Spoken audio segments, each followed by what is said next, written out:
The dislike and distrust of Disney is only growing as Disney fans and the general public are now condemning what has been done to Splash Mountain with Tiana's Bayou adventure. But folks, there's more to this story than just the unbearable and unprecedented backlash. Folks, we're here to tell you Disney threw their most ardent fans, their pixie dusters, their influencers under the bus, and now they're just beginning to realize it.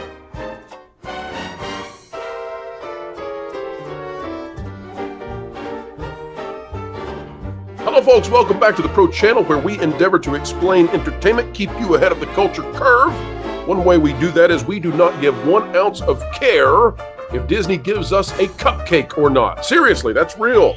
There are those out there, folks, who are part of the media list of Disney, those bloggers, vloggers, influencers, the media types, usually not all the way up at the legacy level, but those who are in the access-dependent media category.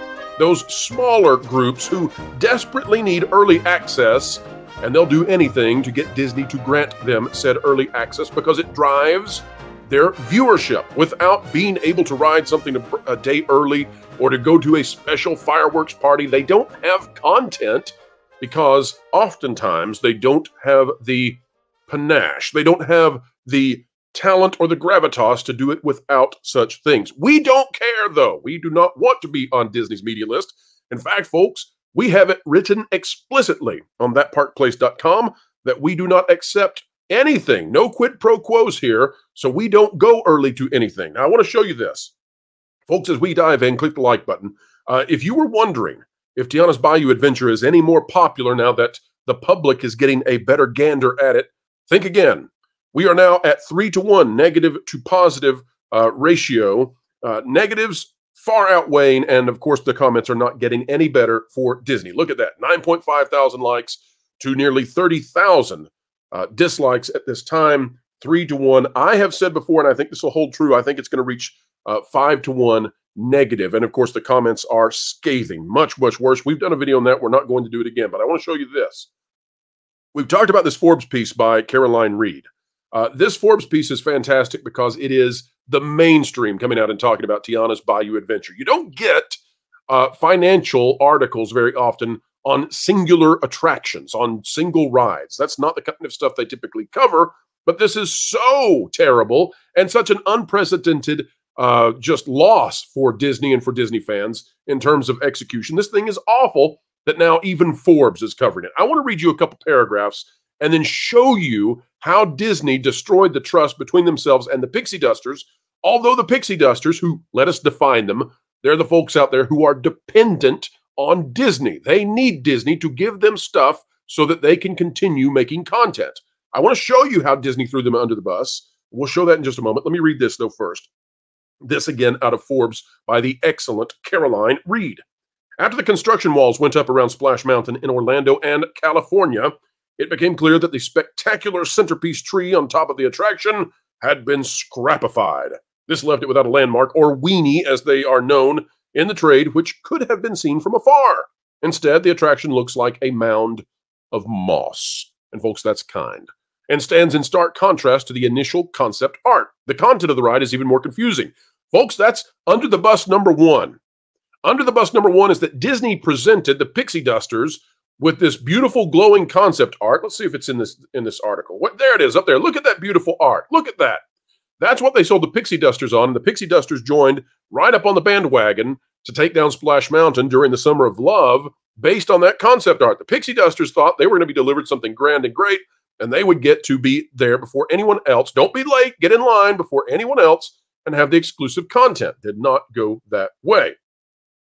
And so she says it looks like a mound of moss. Others have described it as the backside of Tafiti. Some have described it as the Hobby Lobby Flower Aisle Explosion, Rainforest Cafe Adventure. You get the idea. So the story goes, Tiana has transformed a local salt mine into a garden growing vegetables for her kitchen. And by the way, folks, salt mines are terribly offensive to people who know anything about the history of slavery in the United States. These imbeciles don't know anything about history. They didn't going to Louisiana to research. Good grief. Talk to a real historian about what happened in salt mines, and I don't think you'll put a Q down there.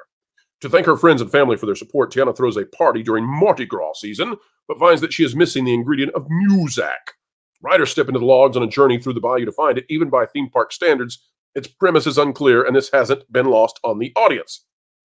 At the time of writing, now this is what matters, folks. This is what matters so much, because we're going to show you Under the Bus #2. I feel like this should be a children's cartoon. Under the Bus.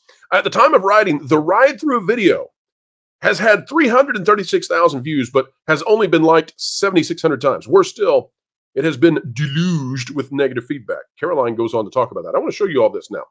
Since the Forbes article came out, the viewership on this has increased by about 200,000.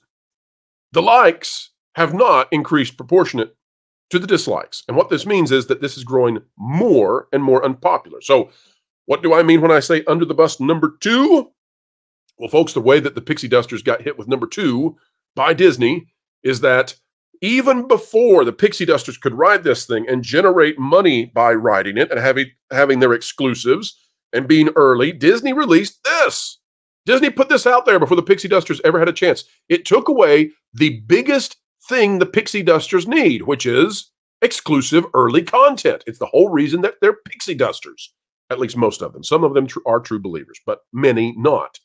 And so when Disney put this out there, not only did that take away their exclusivity, not only did that take out the FOMO of their YouTube channels, but also it received a backlash. And that means that once there's a backlash, folks are not as excited to watch the late arriving materials that the Pixie Dusters are getting. My, oh my.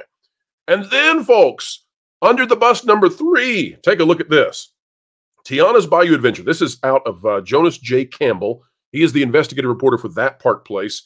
We own the website. We run the YouTube channel. Jonas does a fantastic job as the director of the YouTube channel, and he's the investigative reporter. He's fantastic, phenomenal, folks. Love Jonas. Don't tell Wilton. But Jonas says Tiana's Bayou Adventure is currently running with guests, but with no water on the big drop. Now, let me explain this, okay? Because they're at least getting these cast members previews. We have been told, well, hang on just a second. Let's get that audio turned off. Here we go. Here we go. Sorry about that, folks. We have been told that we're making this up. There is water on the downhill. We've been told this by people who are desperately in favor of Disney. Folks, we did not CGI the water out of this. I can confirm now. I've checked with all of our experts, all of our computer technicians. We did not indeed CGI the water out, nor have we photoshopped every single image taken over the last few days. This is indicative, by the way. This is indicative of the disarray the ride is in. People have been evacuated. Fire alarms have been going off. They have not been able to keep this ride running very well. And how is this Under the Bus #3? Well, because these are the days that the Pixie Dusters are supposed to be riding the thing. They're supposed to be getting to enjoy it. Instead, they're standing 3 hours in the salt mines. Sorry, history. Standing 3 hours in the salt mines being given dreamsicles to make up for the fact that they're roasting down there. And that is the thanks they get for carrying the water over the last many, many years, defending the destruction of Splash Mountain at a time when folks are not happy about it. Well, take a look at this. This is out of Drew Disney Dude. And I want to say this very, very clearly. I would not put someone in here that I think is an actual pixie dusting Disney shill. I think that would be mean and cruel. I don't think that's appropriate given the reach that we have. Let's say that this video is viewed even at a minimum 10,000 times. That's mean of me to do that. And so I'm not doing that. I don't think that Drew Disney Dude is a pixie duster. I think he's a legitimate reporter of what's going on at Disney, and I appreciate Drew Disney Dude. I wish him all the best. I want to show you, though, because he has to cover this stuff. I don't think that he's a shill. Again, I wouldn't put a shill on the video. I think that would be mean. But Drew is having to cover stuff. So what do you cover if the pizzazz of the POV was already taken away from, you know, getting to be there early if you're on the media list? Well, you have to cover the Critter Co-op. And so Drew gets the first official look inside the Critter Co-op. Now, how did Drew get the first official look inside the Critter Co-op? Well, Disney let him in there. The retail location will debut shortly after Tiana's Bayou Adventure opens on June 28th. So it's going to open probably in July. So, folks, here's the images, and congratulations to Drew on getting this. Very good of him. And again, folks, I would not put Drew in this video if I thought that he was the kind of person that we should ridicule. I don't. I think Drew's great. But this is what we're having to cover. Now, how much attention, even though it's an exclusive, and we congratulate Drew on it, how much attention does the co-op the socialist co-op store get versus being one of the first ones to have the video out?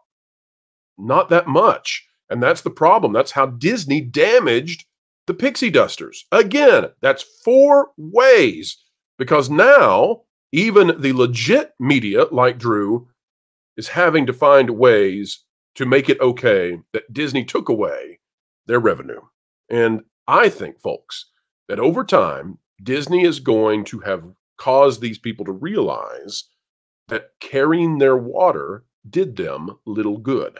I think that's what's going to be learned here. As the reaction, the overwhelming tsunami of negativity continues to flow in, remember that corporations have a very easy time, not saying this is what happened, but a very easy time generating likes on a video. You go read the comments on this video again, folks. It's like 200 to 1 negative to positive. And that means Disney is in deep disaster territory. Will they have to take down Tiana's Bayou Adventure for another 10 months, spend $100 million, and plus it like they had to do when they destroyed Harmonious and replaced it again? I think that's on the table now. I think that's how bad this is. And for those out there who are still defending Disney because they think that they're on the right side of some sort of theme park history, I'm here to tell you, thanks for the runway, because we're telling the truth, and we're on the side of the sensible center, the mainstream middle, the folks out there who say, really? This is what we have? All right, folks, that is it for us today. We hope you enjoyed it, and we hope that you will go read the Forbes article by Caroline Reed. It is wonderful, folks. Go check it out. Disney spoils its own ride and pays the price by Caroline Reed over on Forbes. Folks, it's a little bit short today. That's because we have covered so much content that I don't even think you can watch all the stuff we've been releasing over the last few days, simply because of the disaster that is this Disney week and next week. Next week will be worse, by the way. And we've never seen anything like this out of this company. This is bottom of the barrel. They might drill down through the boat. We'll see. But right now, we're at least at the bottom of the barrel upon the boat. Folks, you can help us stay out of the barrel. Click the like button, share, subscribe, click it, stick it to the algorithms, hit the notification bell, drop a comment right on down below. Let us know your thoughts. Folks, we say it every time. We mean it. Keep learning. Keep growing. And as always, keep having fun. Are you sick and tired of stuff being swept under the rug because you or the media are too lazy to actually deal with it? Or are things just building up around you so much that you can no longer ignore it? Also like the mainstream media? Well, I got the solution for you. I'm Wilton the Troll, and I want to tell you about this revolutionary new product called Jonas. That's right, no longer do you have to put up with stuff shoved under the rug. You can actually get rid of it and dispose of the problem in seconds by using Jonas. You can, in a matter of seconds, deal with the political and illogical buildup of the muck and grime around you effectively and efficiently with Jonas. You might think this is an ordinary vacuum, but you'd be wrong. You can clean up and remove from one end, but Jonas, he actually works from both ends. From the back end, Jonas can blow a whole bunch of hot air, and that's cool. Remember, folks, if you actually want to deal with the dirt and grime the mainstream media has been neglectful about, get Jonas, 'cause Jonas sucks.